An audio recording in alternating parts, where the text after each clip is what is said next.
اس آیت کریمہ میں اللہ تعالیٰ نے خصوصاً مومن مردوں اور عورتوں اور دونوں کو امر بالمعروف و نہی عن المنکر پر عمل کرنے کی بات کی ہے، یا کہہ دیں کہ حکم دیا ہے۔ تمام مومن مردوں اور تمام مومن عورتوں پر اپنے اپنے دائرہ کار اور اپنی اپنی استطاعت کے مطابق عمل بالمعروف اور نہی عن المنکر پر عمل کرنا واجب ہے۔ یہی بات آپ صلی اللہ علیہ وسلم نے ایک حدیث شریف میں بھی بیان فرمائی کہ لوگوں آگاہ رہو، تم سب کے سب ذمہ دار ہو، اور ہر ذمہ دار اپنی اپنی ذمہ داری کے بارے میں جواب دہ ہے۔ وہ شخص جو لوگوں پر حاکم ہے وہ سارے لوگوں کی طرف سے جواب دہ ہے۔ مرد اپنے گھر والوں پر حاکم ہے اور وہ ان کی طرف سے جواب دہ ہے۔ عورت اپنے شوہر کے گھر کی ذمہ دار ہے، لہٰذا وہ افراد خانہ کی طرف سے جواب دہ ہے۔ اسی طرح غلام اپنے آقا کے مال کا ذمہ دار ہے، لہٰذا وہ اس کے لیے جواب دہ ہے۔ پر تم سب ذمہ دار ہو اور اپنی اپنی ذمہ داریوں کے بارے میں جواب دہ ہو۔ ابو داؤد کی یہ روایت ہے، جس میں آپ صلی اللہ علیہ وسلم نے فرمایا کہ ہر انسان کے تحت کچھ لوگ ہوتے ہیں اور ان سے پھر اللہ تعالیٰ ان سے سوال کریں گے جو ان کے نیچے لوگ تھے، انہوں نے ان کی ذمہ داریاں نبھائیں یا نہیں نبھائی۔ یعنی ہر انسان کے الگ لیول ہے۔ اگر حکومت کی بات کریں تو حکومت کے انڈر جتنے لوگ ہیں ان کے بارے میں سوال ہوگا۔ مرد ہے وہ گھر کا حاکم ہے تو اس کے گھر کے بارے میں سوال ہوگا، اس نے اپنی ذمہ داریوں کو نبھایا، لوگوں کو اللہ اور اللہ کے رسول کا تعارف دیا، اسلام پر عمل کروایا۔ ایک عورت ہے تو گھر کے جو افراد ہیں، بچے ہیں، ان کی ذمہ داری کے حوالے سے اس سے سوال کیا جائے گا۔ تو یہ اس میں بہت واضح طور پہ پتہ چلتا ہے کہ ہم ذمہ دار اور ہم سے پوچھا جائے گا۔ ہم بری ذمہ نہیں ہو سکتے یہ کہہ کے کہ یہ تو علماء کا کام ہے، یہ مدرسے والوں کا کام ہے کہ وہ بس علم حاصل کرتے ہیں اور پھر لوگوں کو تبلیغ کرنے لگ جاتے ہیں، بس انہی کی ذمہ داری۔ بلکہ ہم میں سے ہر ایک فرد کی ذمہ داری ہے کہ ہم لوگوں کو نیکی کا حکم دیں اور برائی سے روکیں اور خود بھی یہ کریں۔ اگر ہم غور فرمائیں، کسی گھر میں صرف ایک ہی اگر فرد اللہ تعالیٰ کے حکم پر عمل کرنے والا ہو تو آہستہ آہستہ، دیر یا سویر، امید ہے کہ اس گھر میں بلائی جو ہے وہ ضرور آ جائے گی۔ اور اگر مرد اور عورت دونوں مل کر کوشش کریں نیکی پر چلنے کی، اللہ تعالیٰ اور اللہ کے رسول کے احکامات پر عمل کرنے کی اور کروانے کی، تو ایک دن ضرور وہ گھر جو ہے اللہ تعالیٰ کا پسندیدہ گھر بن جاتا ہے، نیک لوگوں کا مجموعہ بن جاتا ہے، ایک ایسے لوگ جو اللہ تعالیٰ اور اللہ کے رسول کی اطاعت کرنے والے ہیں۔ اور پھر آہستہ آہستہ یہ خیر گھر تک نہیں رہتی بلکہ ارد گرد پہنچنے لگتی ہے، اور آہستہ آہستہ پھر معاشرے جو ہے وہ درست ہونا شروع ہو جاتے ہیں۔ افراد سے ہی معاشرے کی اصلاح ہوتی ہے۔ تو سب سے پہلے اپنے آپ کو درست کرنے کی ضرورت ہے، پھر اپنے ساتھ والوں کو، پھر اس سے آگے، پھر اس سے آگے۔ اور ہماری تو ذمہ داری تھی کہ ہمیں تو غیر مسلموں کو مسلم کرنا تھا، جو اللہ تعالیٰ کے ساتھ شریک ٹھہراتے ہیں، منکر ہیں، ان کو دعوت دینی تھی۔ لیکن ہم تو مسلمان اتنے کمزور ہو چکے ہیں کہ ہمارے پاس ہی اسلام کا صحیح علم نہیں ہے۔ قرآن مجید میں امر بالمعروف اور نہی عن المنکر کے بارے میں جو فضائل اللہ سبحانہ و تعالیٰ نے بیان فرمائے ہیں وہ آپ کے سامنے رکھتے ہیں۔ سورہ آل عمران کی آیت نمبر 110 میں آتا ہے، پوائنٹس کی صورت میں آپ کے سامنے رکھوں گی۔ امر بالمعروف اور نہی عن المنکر پر عمل کرنے والے لوگ امت کا بہترین گروہ ہیں، یعنی اللہ تعالیٰ نے انہیں بہترین گروہ کہا۔ امر بالمعروف اور نہی عن المنکر پر عمل کرنے والوں پر اللہ تعالیٰ رحمت نازل فرماتے ہیں۔ سورہ توبہ کی آیت نمبر 71 کے مطابق امر بالمعروف و نہی عن المنکر پر عمل کرنے والوں کے لیے جنت کی بشارت ہے۔ سورہ توبہ کی آیت نمبر 112 کے مطابق۔ تو دیکھیں، ہم میں سے ہر شخص چاہتا ہے کہ ہم جنت میں جائیں، تو پھر ہمیں ان طریقوں کو اپنانا ہوگا جن کے بارے میں اللہ سبحانہ و تعالیٰ نے کہا کہ ان کے لیے جنت کی بشارت ہے۔ عمل بالمعروف نہی عن المنکر پر عمل کرنے والے حکمرانوں کی اللہ تعالیٰ ضرور مدد فرماتے ہیں۔ پھر عمل بالمعروف اور نہی عن المنکر پر عمل کرنے والے لوگ صالح ہیں۔ پھر عمل بالمعروف اور نہی عن المنکر پر عمل کرنے والے لوگ ہی فلاح پانے والے ہیں۔ اور احادیث مبارکہ میں بھی ان کے فضائل پر کئی احادیث موجود ہیں۔ امر بالمعروف اور نہی عن المنکر انسان کو مال اور اہل و عیال کے فتنوں سے محفوظ رکھتا ہے۔ مسلم کی روایت کے مطابق امر بالمعروف اور نہی عن المنکر کا اجر و ثواب مال صدقہ کرنے کے برابر ہے۔ یعنی اگر کسی کے پاس اتنا کثیر مال نہیں ہے کہ وہ مال سے صدقہ کر سکے تو وہ نیکی کے اگر بات کا حکم دیتا ہے اور برائی سے روکتا ہے تو اس کے لیے وہ صدقہ اللہ تعالیٰ کنسیڈر کرتے ہیں۔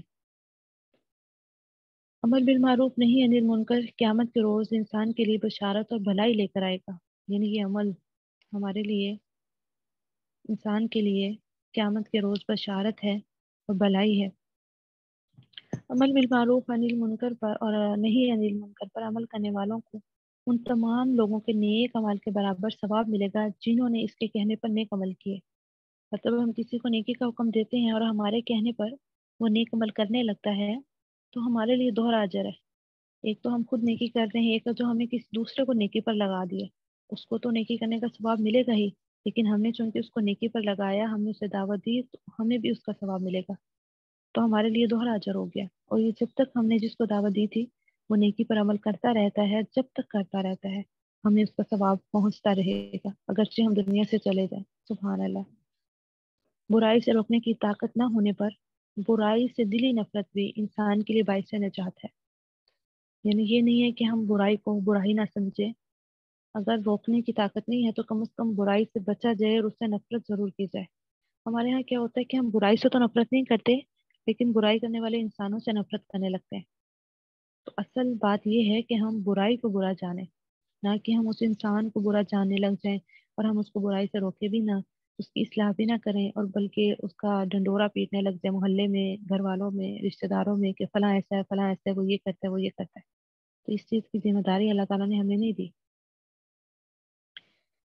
اور پھر کسی حکمران کا اللہ تعالیٰ کی قائم کردہ حدوں میں سے کسی ایک حد کو نافذ کرنا 40 راتوں کی بارش سے بہتر ہے. یعنی رحمت. تو قرآن آیات اور احادیث مبارکہ سے یہ اندازہ لگانا مشکل نہیں رہا کہ امر بالمعروف اور نہیں عن المنکر پر عمل کرنے کے نتیجے میں نہ صرف دنیا میں امن و سکون، عدل و انصاف، دیانت و امانت، سچائی اور شرافت اور نیکی اور ایمان کا دور دورہ ہوگا، بلکہ آخرت میں بھی اس قدر بے حساب اجر ملے گا جس کا اس دنیا میں اندازہ لگانا شاید ممکن نہیں ہے. آپ صلی اللہ علیہ وسلم نے فرمایا کہ جو شخص دوسروں کو نیکی کی دعوت دے، اس پر جتنے لوگ عمل کریں گے ان سب کا ثواب دعوت دینے والے کو ملے گا اور کسی کی اجر و ثواب میں کمی نہیں کی جائے گی. سبحان اللہ. دیکھیں مثال کے طور پر اگر کسی گھر میں والدین اپنی اولاد کو قرآن و حدیث کی تعلیم دیتے ہیں، اسی طرح سے نماز روزے کا پابند بناتے ہیں، سچ بولنے کی عادت ڈالتے ہیں، حلال و حرام کی تمیز سکھاتے ہیں، بڑوں کا ادب احترام کرنا سکھاتے ہیں، پھر دیانت داری کا سبق دیتے ہیں اور ہر برائی سے بچاتے ہیں جیسے جھوٹ، غیبت، گالی گلوچ، لڑائی جھگڑا، چوری، بددیانتی، خیانت، ان سب برائیوں کی نفرت پیدا کر دیتے ہیں اپنی اولاد میں. تو یہی اولاد آگے اپنی اولاد کو، اور وہ آگے اپنی اولاد کو تعلیم دے گی. اس تعلیم و تربیت کا سلسلہ پھر کیا ہے، نسل در نسل جہاں تک اور جب تک چلے گا اللہ سبحانہ و تعالیٰ ان سب نسلوں کے نیک اعمال کا اجر و ثواب شروع میں ابتداً نیک تربیت کرنے والے والدین کے نام مال میں شامل کرتے جائیں گے، خواہ ان کی تعداد ہزاروں، لاکھوں یا کروڑوں سے بڑھ کر اربوں تک کی کیوں نہ پہنچ جائے. سبحان اللہ. تو یہ اللہ تعالیٰ کی کتنی خاص رحمت اور بلیسنگ اور ہمارے لیے کتنا اچھا موقع ہے کہ ہم کثیر نیکیوں کو جمع کر لیں. جیسے صدقہ جاریہ ہوتا ہے، اسی طرح سے گناہ جاریہ بھی ہوتے ہیں. یعنی کہ ہم جب کسی کو اچھی بات کی دعوت دیتے ہیں اور اس پر عمل ہوتا ہے، کوئی ہماری وجہ سے تلاوت سن رہا ہے، نیکی پر چل پڑا ہے، تو وہ ہمارے لیے صدقہ جاریہ. گناہ جاریہ اس طرح سے اگر ہم نے کسی کو برائی پر لگا دیا، ہم نے ایسا اسٹیٹس لگا دیا جس میں میوزک ہے، یا ایسا اسٹیٹس لگایا جس میں کسی کا مذاق اڑایا جا رہا ہے، یا پھر کوئی اور ایسا اسٹیٹس جس پہ کسی کی توہین ہے، یا ایسا اسٹیٹس جس سے گناہ کا کوئی نہ کوئی پہلو نکلتا ہے، تو وہ گناہ جاریہ پہ ہوگا جب تک لوگ اسے دیکھتے رہیں گے یا اس پر عمل کرنے لگیں گے، یا آگے سے اس نے اس کو شیئر کر دیا. جب تک وہ چیز شیئر ہوتی رہتی ہے، جس نے اس کا آغاز کیا اس کے نام اعمال میں گناہ بھی درج ہوتے رہتے ہیں، جس سے نیکیاں درج ہوتی رہتی ہیں. تو ہمیں گناہ کے حوالے سے بہت زیادہ کانشیس ہونے کی ضرورت ہے کہ ہماری وجہ سے کوئی گناہ پہ نہ کم از کم لگے. تو عمل بالمعروف عن المنکر کے جہاں ہم نے فضائل دیکھی، اہمیت دیکھی، وہیں پر اس کو اگر ترک کرتے ہیں تو اللہ تعالیٰ نے اس کی سزا بھی بتائی. وہ سزا کیا ہے ہم حدیث کی روشنی میں دیکھتے ہیں. جیسے اللہ تعالیٰ نے ہر مسلمان کے لیے فرض کرا دیا ہے، ایک واجب کی حیثیت رکھتا ہے کہ ہمیں نیکی کا حکم دینا، برائی سے روکنا ہے. تو جب ہم اس چیز کو تر کرتے ہیں تو سزا بھی بڑی سخت رکھی ہے اللہ تعالیٰ نے. جیسے کہ قرآن مجید کی آیات ہے، سورۃ الانفال کی آیت نمبر 25 میں آتا ہے، اس مصیبت سے بچو جو تم میں سے صرف ان لوگوں تک ہی نہیں پہنچے گی جنہوں نے ظلم کیا، بلکہ اس ظلم کو نہ روکنے والوں کو بھی پہنچے گی، اور جان رکھو بے شک اللہ سخت سزا دینے والا ہے. اللہ اکبر. یہاں پر بہت واضح طور پہ ہمارے سامنے میسج رکھا اللہ تعالیٰ نے کہ مصیبت سے مراد اللہ تعالیٰ کا عذاب ہے، کہ اللہ تعالیٰ کا عذاب صرف انہی لوگوں تک نہیں پہنچے گا جنہوں نے ظلم کیا. ظلم سے کیا مراد ہے کہ اپنی جان کو وہ حق نہ دیا جو دینا چاہیے تھا.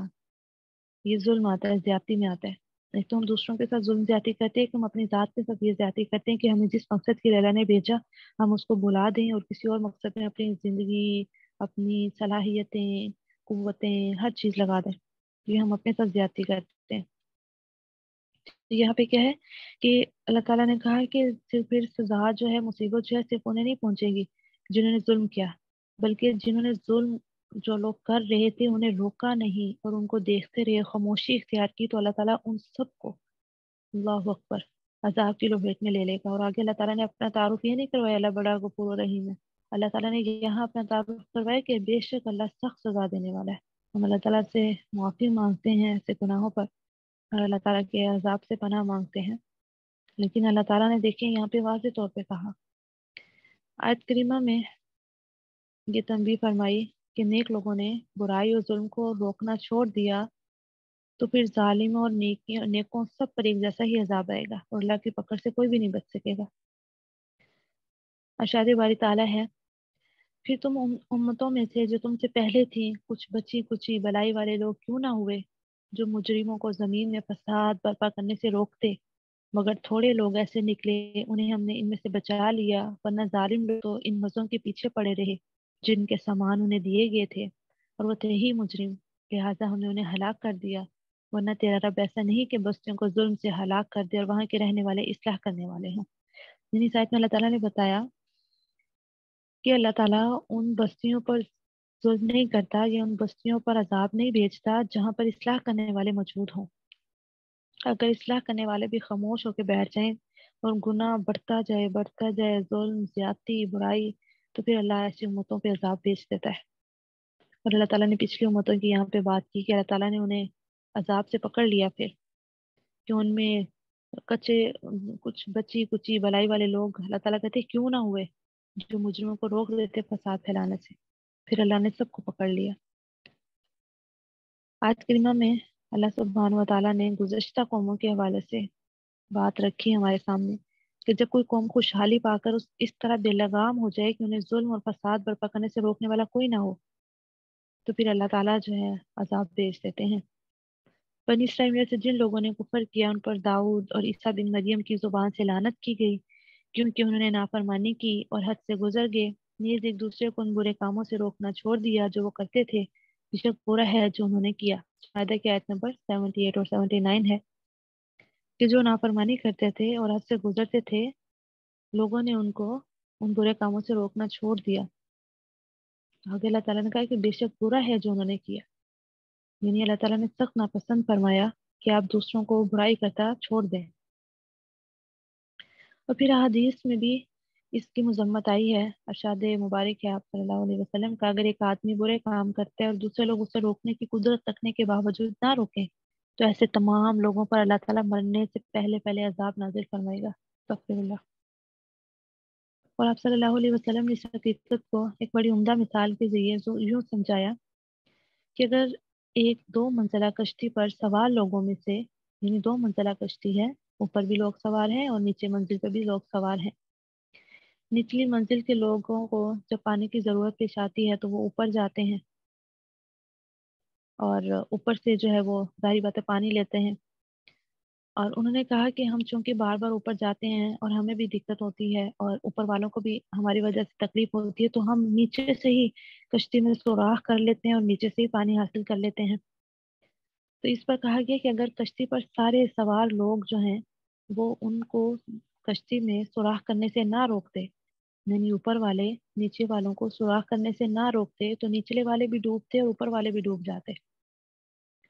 تو اگر انہوں نے روک لیا تو وہ خود بھی بچ گئے اور انہوں نے نیچے والوں کو بھی بچا لیا. یعنی یہ مثال دی ہے نیکی کا حکم دینے اور برائی سے روکنے کی، کہ اگر ہم نیکی کا حکم دیتے ہیں اور دوسروں کو برائی سے روک دیتے ہیں تو کتنی بھلائی ہے اس میں. ایک اور حدیث میں آتا ہے، اس ذات کی قسم جس کے ہاتھ میں میری جان ہے، تم لوگ امر بالمعروف نہیں انیل منکر کرتے رہو، ورنہ قریب ہے کہ اللہ تعالیٰ تم پر عذاب نازل فرما دے. پھر تم اس سے دعا مانگو گے تو وہ تمہاری دعائیں قبول نہیں فرمائے گا. ترمذی کی روایت ہے. اللہ اکبر. تو یہاں دیکھیں، ہم میں سے اکثر لوگ یہ کہتے ہیں کہ میں نے بہت عرصے سے دعا کر رہی ہوں لیکن میری دعائیں قبول نہیں ہو رہی. تو یہاں پر دعائیں قبول نہ ہونے کی اور بھی کئی وجوہات ہیں، لیکن ایک وجہ جو ہمارے سامنے ہے وہ یہ کہ نیکی کا حکم دینا چھوڑ دیا جائے گا اور برائی سے روکنا چھوڑ دیا جائے گا. تو پھر اللہ تعالیٰ کہتے ہیں کہ ان پر عذاب نازل فرما دوں گا اور ان کی دعائیں قبول نہیں کی جائیں گی. ابن ماجہ کی روایت ہے، جس قوم میں گناہ کیے جا رہے ہوں اور گناہ کرنے والے نیک لوگوں سے زیادہ طاقتور ہوں اور اس وجہ سے نیک لوگ ان کو روک نہ سکے تو اللہ تعالیٰ ان سب پر عذاب نازل فرما دیتا ہے. تغفر اللہ. تو بہت زیادہ ضروری ہے ہمارے لیے برائی کو دیکھ کر روکنا اور نیکی کا حکم دینا. مزید کچھ احادیث ہیں کہ جب کوئی معاشرہ اس حد تک بگڑ جائے کہ وہ اپنے درمیان چند ایسے نیک اور متقی لوگوں کو بھی برداشت کرنے کے لیے تیار نہ ہو جو انہیں نیکی کا حکم دے برائی سے روکے، تو پھر اللہ سبحانہ و تعالیٰ ایسے لوگوں پر دنیا میں کوئی نہ کوئی عذاب مسلط فرما دیتے ہیں. اور ہمارے ایسا ہوتا ہے کہ جو نوجوان نسل ہے انہیں بہت زیادہ برے لگتے ہیں وہ لوگ جو انہیں بار بار سمجھاتے ہیں، ان کو نماز پڑھنے کا کہتے ہیں یا ان کی اصلاح کرنے کی کوشش کرتے ہیں، تو وہ میل جول دور کر دیتے ہیں، فاصلہ رکھنے لگتے ہیں ایسے لوگوں سے جو انہیں ترغیب دیتے ہیں. اور بلکہ ایسے میسیجز اور ایسی ویڈیوز مذاقاً بنا دی گئی ہیں جو لوگوں کو نیکی کی دعوت دیتے ہیں اور ان کی فکر کرتے ہیں، تو اس کو مذاق بنا کر جو ہے وہ سوشل میڈیا پہ پھیلایا جاتا ہے.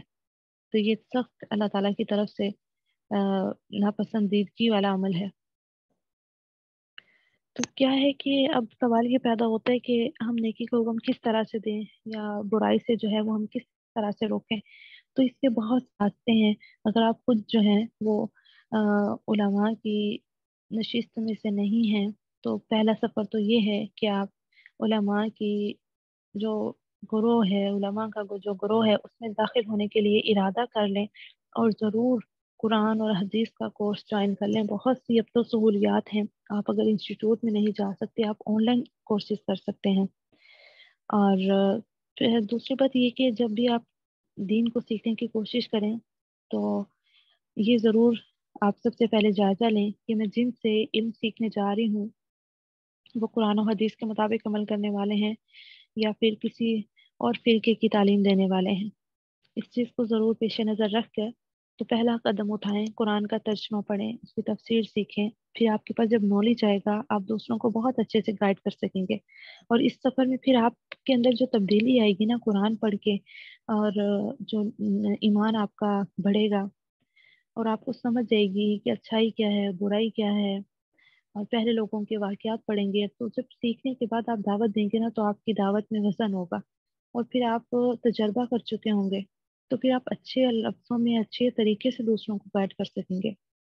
لیکن اگر ابھی آپ نے قرآن نہیں پڑھ رکھا، آپ کے پاس زیادہ نالج نہیں ہے، ابھی آپ کو سمجھ نہیں آ رہی کہ میں یہ ذمہ داری کہاں سے شروع کروں، تو پھر یہ ہے کہ جو علم والے لوگ اپنا کام کر رہے ہیں آپ ان کے مددگار بن جائیں، علماء کے مددگار بن جائیں، علم والے لوگوں کے مددگار بن جائیں، ان کے ہیلپر بن کے ان کے ساتھ کام کریں.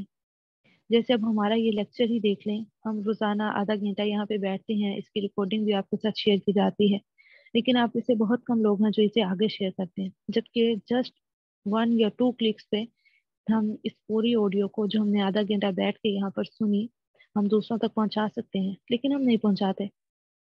تو آج سب سے پہلا کام تو یہ کریں کہ جو آج سیشن ہم نے لیا ہے اس کو آپ جب آپ کے ساتھ گروپ میں لنک شیئر کیا جائے گا آپ نے اس لنک کو اسٹیٹس پہ لگانا ہے. آپ کے جو گروپس ہیں آپ ان میں شیئر کریں، اپنے لوگوں تک ساتھیوں تک شیئر کریں تاکہ آپ کے لیے صدقہ جاریہ بنے. اس کو سن کر اگر کوئی عمل کرنے لگتا ہے اچھی بات ہے، برائی کو روک دیتا ہے، آپ کو خبر بھی نہیں ہوگی کہ کون آپ کے لیے صدقہ جاریہ بن چکا ہے اور وہ آگے آگے کہاں تک نیکی کی بات جو ہے وہ پھیلتی ہے. اور دوسرا آپ کے ساتھ بہت سی اسلامی پوسٹ وغیرہ شیئر ہوتی ہیں، آپ اس کو آگے شیئر کر سکتے ہیں. ٹھیک ہے. اچھی بات جہاں پر آپ کو سمجھ میں آئے اور قرآن و حدیث کے مطابق ہو اس کو آگے شیئر کریں، بجائے یہ کہ آپ الٹی سیدھی چیزیں اسٹیٹس پہ لگا لگا کے اسے بڑھتے رہیں، اس میں خیر کی بات بھی لگائیں۔ لیکن ایک بات کا دھیان ضرور رکھیں، ایسی حدیث یا ایسی بات جو اوتھینٹک نہیں ہے، جس کا ریفرنس نہیں نیچے دیا گیا، تو ایسی چیز شیئر کرنے سے باز رہیں، اس کو اس کی تحقیق کریں پھر شیئر کریں۔ جھوٹی خبر نہیں پھیلانی ہم نے، جھوٹے لوگوں میں سے، منافق لوگوں میں سے نہیں ہونا انشاءاللہ۔ ہمارے یہاں بہت سی ایسی چیزیں شیئر ہوتی ہیں۔ ایک بڑی لمبی پوسٹ میرے پاس آئی جس میں کافی کچھ انہوں نے لکھا ہوا، اور سب کے ساتھ یہ لکھا ہوا آپ صلی اللہ علیہ وسلم نے فرمایا، آپ صلی اللہ علیہ وسلم نے فرمایا، اور نیچے جو ہے وہ کچھ اچھی باتیں بھی تھیں، کچھ کیسی تھیں، لیکن بہرحال وہ احادیث نہیں تھیں۔ تو نبی صلی اللہ علیہ وسلم پر جو جھوٹ باندھا، آپ نے خود فرمایا وہ اپنا ٹھکانہ جہنم میں دیکھ لے۔ یعنی جو بات آپ صلی اللہ علیہ وسلم نے کہی ہی نہیں، ہم کیسے کہہ سکتے ہیں کہ آپ صلی اللہ علیہ وسلم نے فرمایا اور نیچے ہم اپنے دل کی بات لکھ دیں؟ تو انتہائی سخت جرم ہے۔ اس لیے ایسی حدیث جس کے نیچے کسی کتاب کا حوالہ نہ ہو اور صحیح کتاب کا حوالہ نہ ہو تو وہ چیز آگے شیئر نہ کریں۔ جیسے ہمارے یہاں پہ پچھلے دنوں تو بہت ہی ایسے میسیجز آتے تھے، اب تو شاید کم ہو گئے ہیں یا میرے تک پہنچنا ہٹ گئے ہیں، کہ اللہ تعالیٰ کے اسماء الحسنیٰ لکھے ہوتے ہیں 11 اور کہا جاتا ہے 11 لوگوں کو شیئر کریں تو آپ کو خوشخبری ملے گی، اور اگر آپ نے شیئر نہ کیا تو پھر سزا کے لیے یا کوئی بری خبر آپ کو آنے والی ہے۔ تو دیکھیں ایسی فضول بات ہے یہ، جبکہ ہمیں حکم یہ دیا گیا کہ ہم اللہ تعالیٰ کے اسماء الحسنیٰ کا علم حاصل کریں، اس کا فہم لیں، ان کے ذریعے سے دعائیں کریں۔ ہم نے لکھ کے شیئر کرنے پہ سارا کچھ منحصر کر دیا، بس شیئر کریں شیئر کریں شیئر کریں، عمل کچھ بھی نہیں۔ پھر یہ کہ جو رمضان المبارک کی خبر سب سے پہلے دے گا وہ اس کے لیے جنت واجب ہو گئی، تو پھر وہ لوگ کہاں گئے جنہوں نے اپنی زندگیاں لگا دیں اللہ تعالیٰ کے احکامات پر عمل کرنے کے لیے، اتنی قربانیاں دیں اور کیا کیا کچھ کیا، پھر وہ کہاں گئے؟ اگر اتنا ہی آسان ہے جنت حاصل کرنا ہے کہ بس آپ دوسرے کو خوشخبری دے دے بھی رمضان آ رہا ہے فلاں ڈیٹ کو، چلیں بھی جنت واجب ہو گئی، تو ایسی ہلکی باتیں جو ہے نا وہ نہ شیئر کیا کریں، اس پہ غور کریں، سمجھیں، پھر آگے شیئر کریں۔ اچھی بھلی بات شیئر کریں جس سے دوسروں کو فائدہ ہو۔ احادیث کی کتب جو ہے وہ پڑھنا شروع کریں، صحیح بخاری سب سے پہلے آپ پڑھیں۔ صحیح بخاری ایسی کتاب ہے جس میں کسی بھی فرقے کو اختلاف نہیں ہے، صحیح بخاری آپ لیں، اس کو پڑھنا شروع کریں، تو انشاءاللہ۔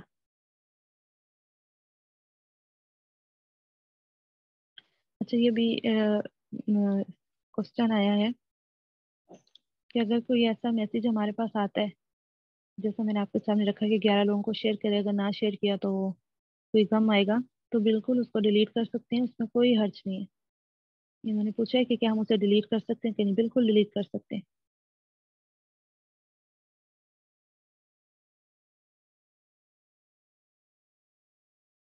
اچھا یہ بھی بڑا اہم سوال ہے۔ یہاں سوال آیا کہ میں نے اکثریت کو یہ کہتے ہوئے سنا ہے کہ یہ تو ایسے ہی ہے کہ ان کو کہنے سے کوئی فائدہ نہیں ہے، یہ نہیں سنیں گے، بہتر ہے چپ رہو، آج کل دوسروں کو کہنا مناسب نہیں۔ یہ غلط بات ہے۔ ہم طریقے اپنے کہنے کے طریقے کو بدل سکتے ہیں۔ اگر کوئی ڈائریکٹ آپ کسی کو اچھی بات بتانے لگے ہیں یا اس کی برائی سے روکنا چاہتے ہیں اور آپ کو لگتا ہے کہ یہ اس طرح سے قبول نہیں کرے گا، تو طریقہ بدلا جا سکتا ہے۔ آپ کوئی ایسا اسٹیٹس لگا دیں، کسی گروپ میں وہ آپ کے ساتھ شامل ہے، اس گروپ میں وہ چیز شیئر کر دیں، وہ پاس موجود ہے، آپ اس بارے میں آپ کسی بچے کو سمجھانے لگ جائیں۔ جیسے بڑی عمر کی خواتین اکثر بات نہیں مانتی ہیں کیونکہ ساری باتیں انہوں نے زندگی گزاری ہوتی ہے وہی عمل کرتے ہوئے، یا پھر ہم ان کو ڈائریکٹ کہہ نہیں سکتے ہیں، وہ ذرا غصے والی ہوتی ہیں، تو کیا ہے کہ ان کے پاس بیٹھ کر آپس میں اس موضوع پہ بات چیت شروع کر دی کہ انہیں محسوس بھی نہ ہو اور خیر کی بات ان تک پہنچ بھی جائے، ان کے سامنے بیٹھ کے بچوں کو سمجھانے لگ جائے، تو وہ طریقہ اپنایا جا سکتا ہے ایسا جس سے دوسرے کو برا نہ محسوس ہو۔ اور دوسرا یہ کہ آپ چپ نہیں رہ سکتے ہیں، آپ نے اچھے انداز میں محبت کے ساتھ پیار کے ساتھ بات کو پیش کرنا ہے۔ ہمارے یہاں پتہ ہے کیا ہوتا ہے کہ ہم تنزن جو ہے وہ روکتے ہیں، تو جب تنزن روکا جاتا ہے اور سخت کرخت الفاظ کے ساتھ روکا جاتا ہے تو ظاہری بات ہے دوسرا قبول نہیں کرتا۔ تو یہ کہنا کہ ہم آج کل زمانہ نہیں رہا کہنے کا، تو پھر عذاب کے لیے تیار ہو جائیں، پھر آپشن تو یہی ہے ہمارے پاس، استغفر اللہ۔ آپ کے سامنے احادیث میں نے قرآن آیات رکھی کہ پھر یہی بچتا ہے ہمارے لیے کہ ہم چپ کر کے بیٹھ جائیں۔ یہ دلیل کہاں سے لی انہوں نے؟